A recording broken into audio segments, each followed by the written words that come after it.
ಏಯ್, ನೀನ್ ಯಾರೇ ಅದನ್ನ ಕೇಳಕ್ಕೆ? ಇದು ನನ್ನ ಮನೆ, ನನ್ನ ಇಷ್ಟ. ನಾನು ಏನ್ ಬೇಕಾದ್ರೂ ಮಾಡ್ತೀನಿ.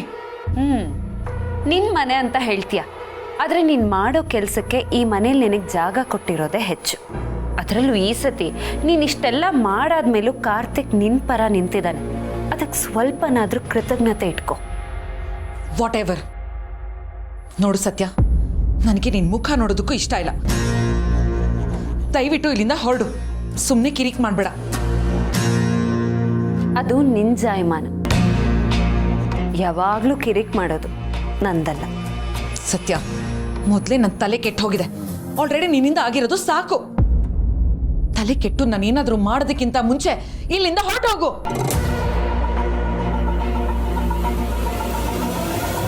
ನೋಡ್ ಕೀರ್ತನ, ನಾನು ಕೋಪ ಮಾಡಿಕೊಂಡು ಜಗಳ ಆಡೋದಕ್ಕೆ ಬಂದಿಲ್ಲ. ನಿನ್ನ ಹತ್ರ ಸಮಾಧಾನವಾಗಿ ಮಾತಾಡೋದಕ್ಕೆ ಬಂದಿದ್ದೀನಿ. ನೀನು ಸಮಾಧಾನ? What a joke. ಹೌದು, ನನಗೆ ಕೋಪ ಜಾಸ್ತಿನೇ. ಆದರೆ ಅದರಿಂದ ಏನೂ ಸಾಧಿಸೋದಕ್ಕಾಗಲ್ಲ ಅಂತ ನನಗೆ ರಿಯಲೈಸ್ ಆಗಿದೆ.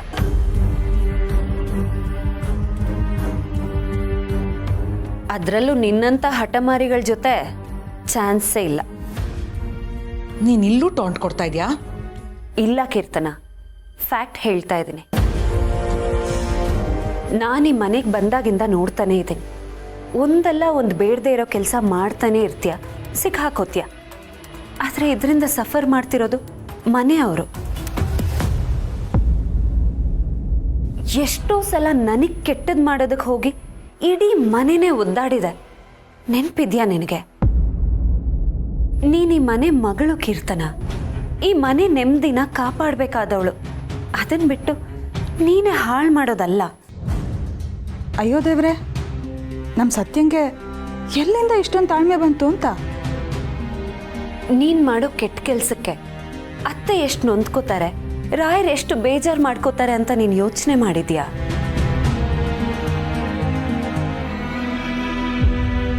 ಕೊಟ್ಟ ಹೆಣ್ಣು ಕುಲದಿಂದ ಹೊರಗೆ ಅನ್ನೋ ಈ ಕಾಲದಲ್ಲಿ ರಾಯರು ಮತ್ತೆ ಸೀತಮ್ಮ ನಿನ್ನನ್ನು ಮನೇಲಿಟ್ಕೊಂಡು ಜೋಪಾನ ಮಾಡಿದ್ದಾರೆ.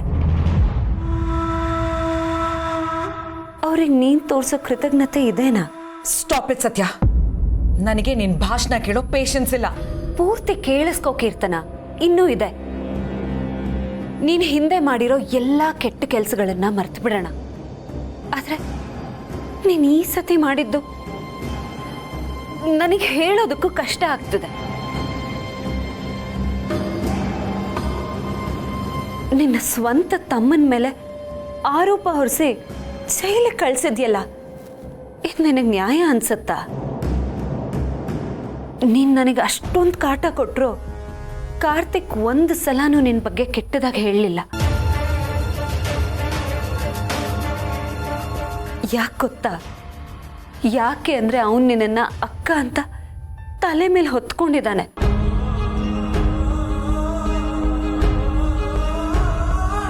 ಆದರೆ ನೀನು ಅಂತ ತಮ್ಮನಿಗೆ ಇಂಥ ಸ್ಥಿತಿ ತಂದಿಯಲ್ಲ.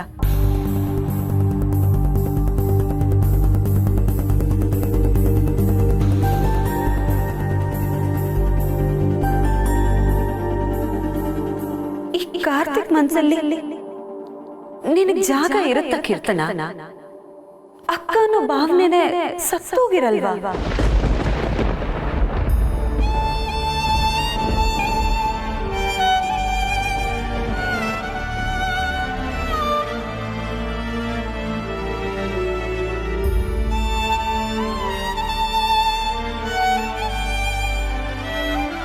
ಪರವಾಗಿಲ್ವೇ?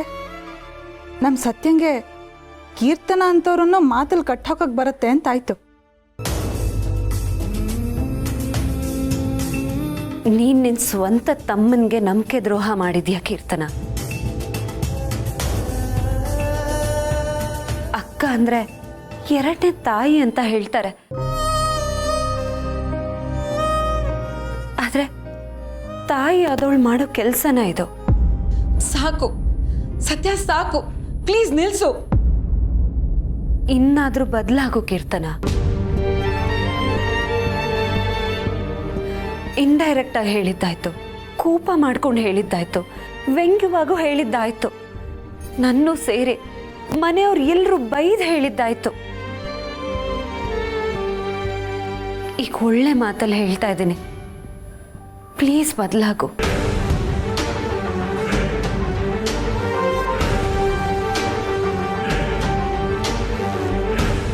ನನಗೋಸ್ಕರ ನಿನಗೋಸ್ಕರ ಅಲ್ದಿದ್ರು ನಿನಗೆ ಜನ್ಮ ಕೊಟ್ಟಿರೋರ್ಗೋಸ್ಕರ, ನಿನ್ನನ್ನು ಬೆಳೆಸ್ದವ್ರಿಗೋಸ್ಕರ, ಒಟ್ನಲ್ಲಿ ಈ ಮನೆಗೋಸ್ಕರನಾದರೂ ಬದಲಾಗು ಕೀರ್ತನ.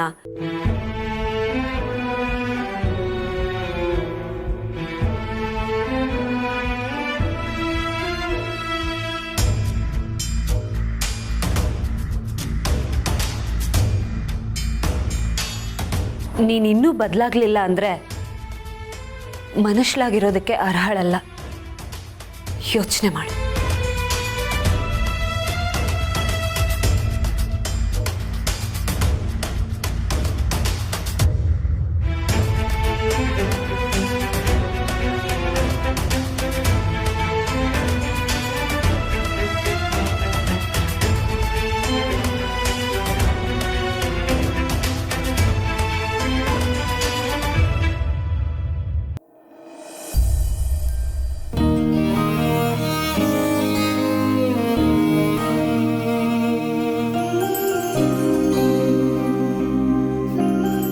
ರುಕ್ಕೋ, ಅತ್ತೆ ಅಜ್ಜಿಯಲ್ಲಿ ಕಾಣಿಸ್ತಿಲ್ಲ?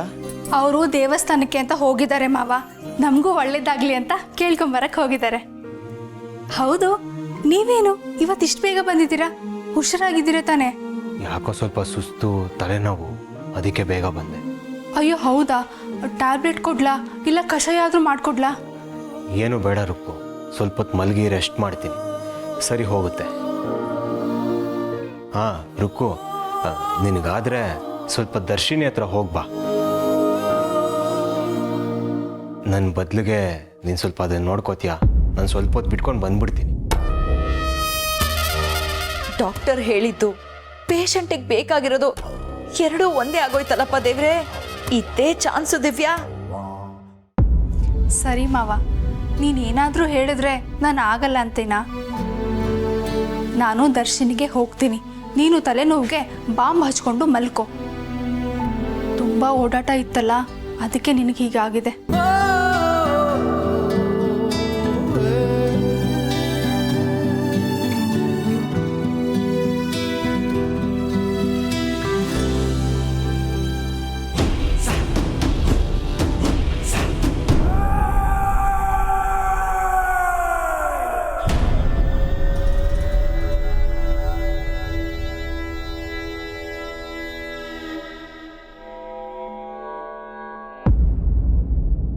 ಮನೇಲಿ ನಾವು ಬೇರೆ ಇರಲ್ಲ, ಬಾಲ ಒಬ್ಬನೇ ಇರ್ತಾನೆ. ಹುಷಾರಮ್ಮ. ಅವನ್ನ ಕ್ಯಾಚ್ ಹಾಕೊಳ್ಳೋಕ್ಕೆ ಜನ ಕಾಯ್ತಾ ಇರ್ತಾರೆ. ಅಲ್ಲ, ಮಾವ ಬೇರೆ ಒಬ್ಬನೇ ಇದ್ದಾನೆ, ದಿವ್ಯಾನೂ ಮನೇಲೇ ಇದ್ದಾಳೆ. ಅವಳು ಬೇರೆ ಇಂಥ ಅವಕಾಶಕ್ಕೆ ಕಾಯ್ತಾ ಇರ್ತಾಳೆ. ಇಲ್ಲ ಇಲ್ಲ, ಹಾಗಾಗಬಾರ್ದು.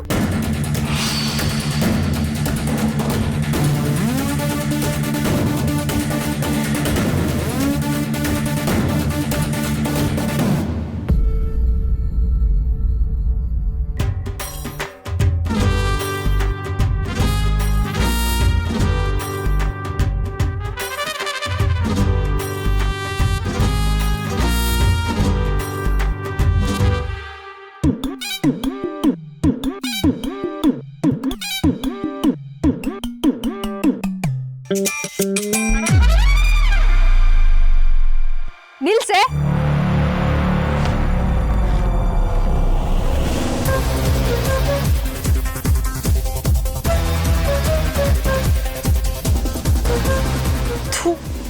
ಮತ್ತೆ ಬಂದ್ಲು ಪಿಶಾಚಿ.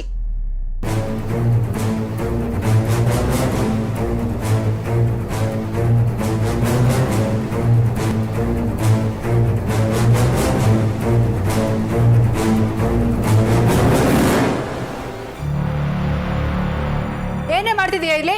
ನಿನಗೆ ಯಾಕೆ ಅದು? ಹೋಗಿದ್ದೆ ತಾನೆ, ಮತ್ತೆ ಯಾಕೆ ವಾಪಸ್ ಬಂದೆ? ನೀನು ಇಂಥದ್ದೇನಾದರೂ ಕಿತಾಪತಿ ಮಾಡ್ತೀಯ ಅಂತ ನಂಗೆ ಗೊತ್ತಿತ್ತು, ಅದಕ್ಕೆ ಬಂದೆ. ಅಜ್ಜಿ ಹೇಳಿದ್ದು ಸರಿಯಾಗೇ ಇದೆ. ನಾನು ಇಲ್ಲದೆ ಇರುವಾಗ ನನ್ನ ಮಾವಂಗೆ ಹತ್ರ ಆಗಬೇಕು ಅಂತ ನೋಡ್ತಾ ಇದೀಯಾ? ನಾಚಿಕೆ ಆಗಬೇಕು ನಿನಗೆ. ಛೇ, ಏಯ್, ಇವನು ನನ್ನ ಗಂಡ. ನೀನಿದ್ರು ಅಷ್ಟೇ, ಇಲ್ಲ ಅಂದ್ರೂ ಅಷ್ಟೇ, ನಾನು ಕೇರ್ ಮಾಡಲ್ಲ. ಅವನು ನಿನ್ನ ಗಂಡ ಆಗಿದ್ದ, ಅದು ಹಿಂದೆ. ಇವಾಗ ನನ್ನ ಮದುವೆ ಆಗೋ ಹುಡುಗ.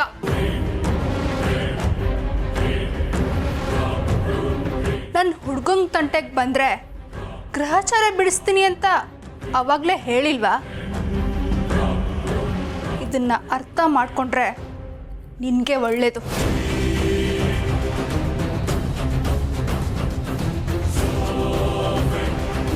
ಸಾಕ್, ನಿಲ್ಲಿಸ್ತೀರ ಇಬ್ರು? ಮೊದಲೇ ನನಗೆ ತಲೆ ನೋವ್ತಾ ಇದೆ. ಜಗಳ ಆಡ್ತಿದ್ರೆ ಇನ್ನೂ ಜಾಸ್ತಿ ಆಗುತ್ತೆ. ಸಾರಿ ಮಾವ, ಆದರೆ ಇವಳು ಮಾಡೋದು ನೋಡು. ನಾನಿಲ್ಲಿ ನಿನ್ನ ತಲೆನೋವಿಗೆ ಅಂತ ಬಾಂಬ್ ಇಟ್ಟು ಹೋಗಿದ್ರೆ ಇವಳು ಅದನ್ನ ನಿನಗೆ ಹಚ್ಚಕ್ ಬರ್ತಾಳೆ. ನನಗೆ ಹೊಟ್ಟೆ ಉರಿಯಲ್ವಾ? ಯಾಕೆ ದಿವ್ಯಾ ಹೀಗೆ ಮಾಡ್ತೀಯ ನೀನು? ಯಾಕೆ ಮಾಡಬಾರ್ದು? ಮೊದಲು ಅವಳಿಗೆ ನೀನು ನನ್ನ ಗಂಡನನ್ನ ತಿಳಿಸ್ಬಿಟ್ಟು ಹೇಳು. ಗೊತ್ತಿಲ್ಲ ಅಂದರೆ ತಿಳ್ಕೊಳ್ಳಿ. ಪ್ಲೀಸ್ ದಿವ್ಯಾ, ನನ್ನ ಪಾಡಿಗೆ ನಾನು ಬಿಟ್ಬಿಡು. ಏಯ್, ನಾನು ನನ್ನ ಗಂಡನ ಹತ್ರ ಬಂದರೆ ನೀನೇನೆ ಸೀನ್ ಮಾಡೋದು? ನೀನು ಏನಾದರೂ ಇವನ ಹತ್ರ ಇನ್ನೂ ಕ್ಲೋಸ್ ಆಗಕ್ಕೆ ನೋಡಿದ್ರೆ ಗ್ರಾಚಾರ ಬಿಡಿಸ್ಬಿಡ್ತೀನಿ. ಅವನ ಹೆಂಡತಿ ಅಂತ ನಾನು ಇನ್ನೂ ಇಲ್ಲೇ ಇದ್ದೀನಿ, ಮರಿಬೇಡ ಅದನ್ನ.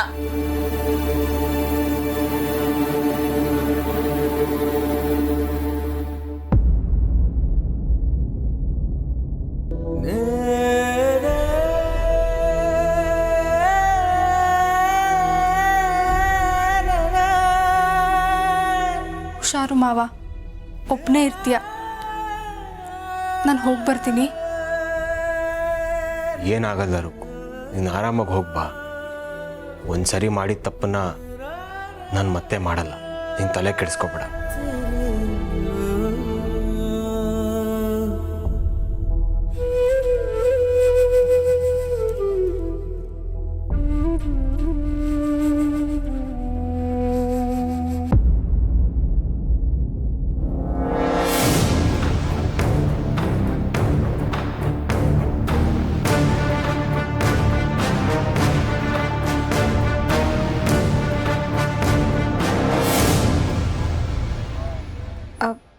ಕುಡಿ ಕೀರ್ತನ, ಸ್ವಲ್ಪ ರಿಲ್ಯಾಕ್ಸ್ ಆಗತ್ತೆ.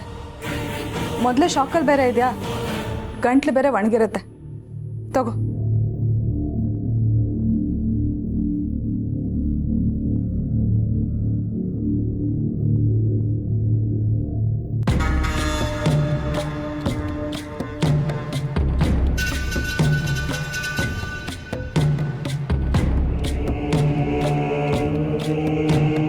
ಸತ್ಯ ನಿನ್ನ ಹತ್ರ ಮಾತಾಡೋದನ್ನು ನಾನು ಕೇಳಿಸ್ಕೊಂಡೆ.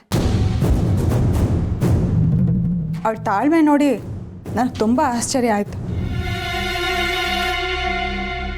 ಅವಳ ಗಂಡನ ಸುಳ್ಳು ಕೇಸಲ್ಲಿ ಸಿಕ್ಕಿಸಿ ಜೈಲಿಗೆ ಹೋಗೋ ಹಾಗೆ ಮಾಡಿ, ಹೊಡೆತ ತಿನ್ನೋ ಹಾಗೆ ಮಾಡಿದ್ದು ಯಾರನ್ನೇ ಆದರೂ ಹೆಂಡತಿ ಆದವಳು ಕ್ಷಮಿಸೋದಿಲ್ಲ. ನಾನೇ ಆಗಿದ್ರೂ ಕ್ಷಮಿಸ್ತಾ ಇರಲಿಲ್ಲ. ಆದರೆ ಸತ್ಯ ಹಾಗಲ್ಲ. ನಿನ್ನನ್ನು ಕ್ಷಮಿಸಿ ಬುದ್ಧಿ ಹೇಳಿ ಬಿಟ್ಟಿದ್ದಾಳೆ. ನಿನ್ನ ಅದೃಷ್ಟ ಚೆನ್ನಾಗಿದೆ ಅಂತ ಅನ್ಸತ್ತೆ. ಸತ್ಯ ದೊಡ್ಡ ಮನ್ಸು ಮಾಡಿದ್ದಾಳೆ. ಚಿಕ್ಕಿ, ನೀವೇನು ಹೇಳಕ್ಕೆ ಟ್ರೈ ಮಾಡ್ತಾ ಇದ್ದೀರಾ? ಅದನ್ನು ಡೈರೆಕ್ಟಾಗಿ ಹೇಳಿ ಪ್ಲೀಸ್. ಅದನ್ನೇ ಮಾಡ್ತಾ ಇದ್ದೀನಲ್ಲ. ಕಾರ್ತಿಕ್ ಈ ಸ್ಥಿತಿಗೆ ನೀನೇ ಕಾರಣ ಅಂತ ಗೊತ್ತಾದ್ಮೇಲೆ ನಿನ್ನನ್ನು ಸಿಗ್ದಾಕೋಷ್ಟು ಕೋಪ ಬಂದಿತ್ತು ನನಗೆ. ಆ ಕೋಪ ಈಗಲೂ ಹಾಗೆ ಇದೆ.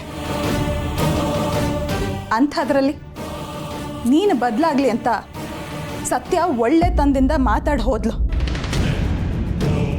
ಅವಳ ತಾಳ್ಮೆಗಾದ್ರೂ ಬೆಲೆ ಕೊಟ್ಟು ನೀನು ಬದಲಾಗು. ಎಲ್ಲರೂ ಅವಳೊಬ್ಳನ್ನೇ ಹಾಡಿ ಹೊಗಳ್ತೀರ, ಪ್ರತಿಯೊಂದಕ್ಕೂ ಸತ್ಯ ಸತ್ಯ ಅಂತೀರ. ಹಾಗಿದ್ರೆ ನಾನು ಈ ಮನೆಯಲ್ಲಿ ಏನು ಅಲ್ವಾ? ನಾನು ಈ ಮನೆ ಮಗಳು, ನನಗೂ ಒಂದು ಸ್ಥಾನ ಗೌರವ ಇದೆಲ್ಲ ಕೊಡಬೇಕು ಅಂತ ಅನ್ಸಲ್ವಾ ನಿಮಗೆ? ಗೌರವ ಅನ್ನೋದನ್ನ ಸಂಪಾದನೆ ಮಾಡಬೇಕು ಕೀರ್ತನ. ಡಿಮ್ಯಾಂಡ್ ಮಾಡಿ ಪಡ್ಕೊಳ್ಳೋದು ಅಲ್ಲ, ಕಿತ್ಕೊಳ್ಳೋದು ಅಲ್ಲ. ನೀನು ಮಾಡಿರೋ ಕೆಟ್ಟ ಕೆಲಸಕ್ಕೆ ನಿನ್ನನ್ನು ಯಾವತ್ತೂ ಮನೆಯಿಂದ ಆಚೆ ಹಾಕಬೇಕಾಗಿತ್ತು. ಆದರೆ ಅದೇ ಸತ್ಯ ನಿನ್ನನ್ನು ಎಷ್ಟೋ ಸಲ ಕಾಪಾಡಿದಾಳೆ. ಬದಲಾಗೋ ಕೀರ್ತನ, ಕೋಟೆ ಮನೆ ಮಗಳಾಗಿ ಇನ್ನಾದರೂ ಈ ದ್ವೇಷನೆಲ್ಲ ಬಿಟ್ಟು ಒಳ್ಳೆ ತಂದೆಯಿಂದ ಇರು. ಮತ್ತಿನ್ನೇನಾದರೂ ಸತ್ಯನ ತಂಟೆಗೆ ಬಂದು ಈ ರೀತಿ ಕೆಟ್ಟ ಕೆಲಸ ಮಾಡೋದಕ್ಕೆ ನೋಡಿದ್ಯೋ ಪರಿಣಾಮ ನೆಟ್ಟಗಿರೋದಿಲ್ಲ. ಚಿಕ್ಕಿ ಪ್ಲೀಸ್, ಇಬ್ರು ಅದನ್ನೇ ಹೇಳಿ ನನ್ನ ತಲೆ ಕೆಡಿಸ್ಬೇಡಿ. ತಲೆ ಚಿಟ್ಟ ಹಿಡಿತಾ ಇದೆ. ನೀನ್ ನೆಟ್ಟಗಿದ್ದಿದ್ರೆ ನಿನಗೆ ಯಾರು ಬುದ್ಧಿ ಹೇಳ್ತಾ ಇದ್ರು ಕೀರ್ತನ? ಇನ್ನು ಮೇಲೆ ನೀನ್ ಸರಿ ಹೋಗ್ಬೇಕು ಅಷ್ಟೇ. ಸರಿ ಹೋಗ್ಲಿಲ್ಲ ಅಂದ್ರೆ ನಾನೇ ನಿನ್ ಕತ್ತಿ ಹಿಡ್ದು ಆಚೆ ದಬ್ತೇನೆ. ಇದನ್ನ ಬರ್ದಿಡ್ಕೊ.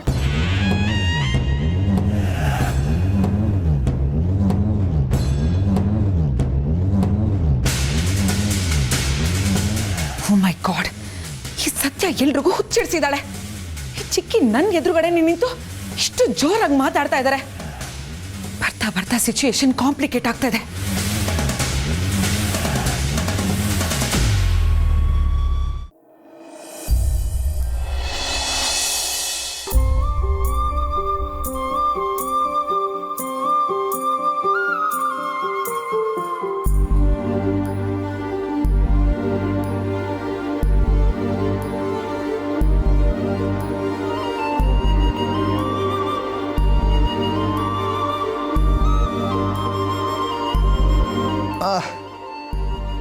ಮಾ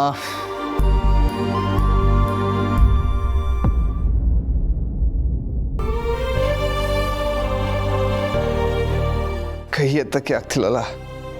ಕಾರ್ತಿಕ್ ನನ್ನ ಯಾವಾಗಲೂ ಜೋಪಾನ ಮಾಡ್ತಿದ್ದ, ಕೇರ್ ಮಾಡ್ತಿದ್ದ. ಆದರೆ ನಾನು ಅವನು ಮಾಡದೇ ಇರೋ ತಪ್ಪಿಗೆ ಶಿಕ್ಷೆ ಅನುಭವಿಸೋ ಥರ ಮಾಡಿಬಿಟ್ಟೆ. ಛೇ,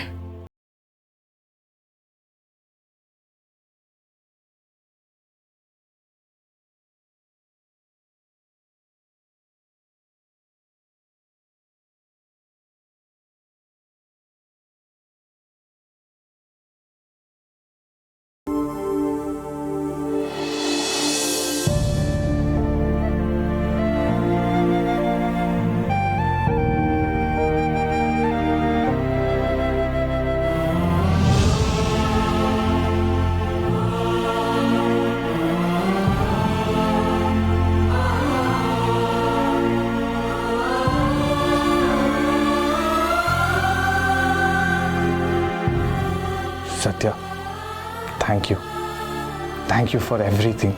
ಅಮೂಲ್ ಬೇಬಿ, ಈಗಿದೆಲ್ಲ ಬೇಕಾ?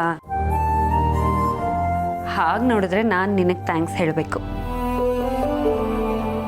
ಇಡೀ ಮನೆ ಸಮಾಜ ನನ್ನ ವಿರುದ್ಧ ಮಾತಾಡಿದ್ರು ನೀನು ನನ್ನ ಮಾತನ್ನು ನಂಬಿ ನನಗೆ ಸಾಥ್ ಕೊಟ್ಟೆ. ಅದಕ್ಕೆ ಎಲ್ಲ ಅಂದ್ಕೊಂಡಂಗೆ ಆಯಿತು. ಇಲ್ಲದೆ ಹೋಗಿದ್ದಿದ್ರೆ ಈ ಕೇಸ್ ಇನ್ನೂ ಎಷ್ಟು ಎಳಿತಿತ್ತೋ ನನಗೆ ಗೊತ್ತಿಲ್ಲ. ನಿನ್ನ ನಂಬದೆ ಇನ್ನು ಯಾರು ನಂಬಲಿ ಸತ್ಯ? ನೀ ನನ್ನ ಹಾಫ್ ಶರ್ಟ್ ಅಲ್ಲ, ನನ್ನ ಫುಲ್ ಶರ್ಟ್. ಸತ್ಯ, ನನಗೆ ಎಷ್ಟೊಂದು ಸತಿ ಅನಿಸುತ್ತೆ ನೀನು ನನ್ನ ಎಷ್ಟು ತುಂಬ್ಕೊಂಡಿದ್ಯಾ ಅಂದರೆ ಕೆಲವೊಂದು ಸತಿ ನೀನೇ ನಾನು, ನಾನೇ ನೀನು ಅನಿಸುತ್ತೆ. ಅದೇನೋ ಹೇಳ್ತಾರಲ್ಲ, 2 ದೇಹ 1 ಜೀವ, ಹಾಗೆ.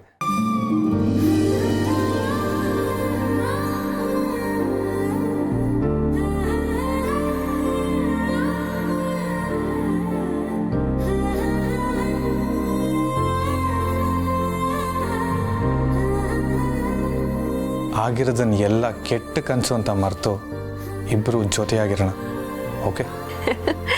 Yes boss. ಈಗ ಟ್ಯಾಬ್ಲೆಟ್ ತಗೊಳ್ಳೋ ಸಮಯ. ಟ್ಯಾಬ್ಲೆಟ್ ತರ್ತೇನೆ.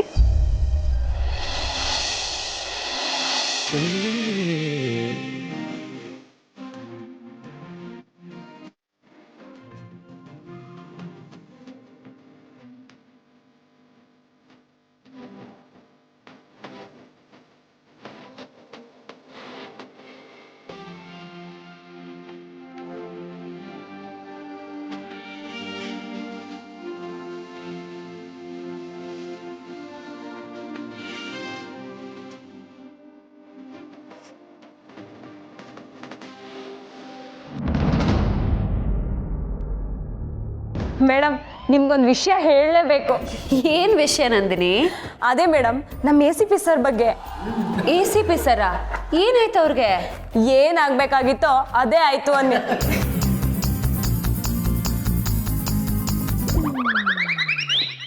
ಮೊನ್ನೆ ACP ಸರ್ ವಾಕಿಂಗ್ ಹೋಗಿದ್ರಂತೆ. ಯಾರು ಅವ್ರ ಮೇಲೆ ಬಟ್ಟೆ ಹಾಕ್ಬಿಟ್ಟು ಚೆನ್ನಾಗಿ ಹೊಡೆದಿದ್ದಾರಂತೆ ಮ್ಯಾಮ್. ಸರ್ಗೆ ನಡೆಯೋಕ್ಕೂ ಕಷ್ಟ ಆಗ್ತಿದೆಯಂತೆ. ಹೌದಾ? ಯಾರು ಹೊಡೆದ್ರಂತೆ? ಮತ್ ಯಾಕೆ ಹೊಡೆದ್ರಂತೆ? ಅದೇ ಮೇಡಮ್ ಮಿಸ್ಟ್ರಿ. ಅವನು ಹೊಡಿಬೇಕಾದ್ರೆ ಯಾಕೆ ಹೊಡಿತಿದ್ಯಪ್ಪ ಅಂತ ಕೇಳಿದ್ದಾರೆ ಇವರು. ಅವನು ಸಂಬಂಧ ಇಲ್ಲದೆ ಇರೋ ವಿಷಯಕ್ಕೆಲ್ಲ ಹೊಡೆದಿದ್ದಾರೆ. ತರಕಾರಿ ಬೆಲೆ ಯಾಕೆ ಜಾಸ್ತಿ ಆಗಿದೆ, ಹೋಟ್ಲಲ್ಲಿ ರೇಟ್ ಯಾಕೆ ಜಾಸ್ತಿ ಆಗಿದೆ, ಚಂದ್ರಲೋಕದಲ್ಲಿ ನೀನ್ ಯಾಕೆ ಸೈಟ್ ತಗೊಂಡಿಲ್ಲ ಅನ್ನೋ ವಿಷಯಕ್ಕೆಲ್ಲ ಹೊಡೆದಾಕ್ಬಿಟ್ಟಿದ್ದಾರೆ ಮೇಡಮ್. ಪಾಪ ಸರ್ ಬಟ್ಟೆ ತೆಗೆದು ನೋಡೋ ಅಷ್ಟರೊಳಗೆ ಅವನು ಅಲ್ಲಿಂದ ಓಡೋಗ್ಬಿಟ್ಟಿದ್ದಾನೆ. ಯಾರು ಅಂತನೂ ಗೊತ್ತಾಗಿಲ್ಲ ಸರ್ಗೆ. ವಿಚಿತ್ರವಾಗಿದೆಯಲ್ಲ. ACP ಸರು ನಮ್ಮ ಹೈಯರ್ ಆಫೀಸರ್, ನಾವು ನಗ್ಬಾರ್ದು. ಆದ್ರೆ ಅವ್ರು ನನ್ನ ಮೇಲಿನ ಕೋಪಕ್ಕೆ ಸಂಬಂಧ ಇಲ್ದಿರೋ ಕಾರ್ತಿಕ್ಗೆ ಆ ರೀತಿ ಹೊಡೆದ್ರಲ್ಲ, ಅದಕ್ಕೆ ಅನ್ಸತ್ತೆ ಆ ದೇವ್ರೆ ಅವ್ರಿಗೆ ಪನಿಷ್ಮೆಂಟ್ ಕೊಟ್ಟಿದ್ದಾರೆ.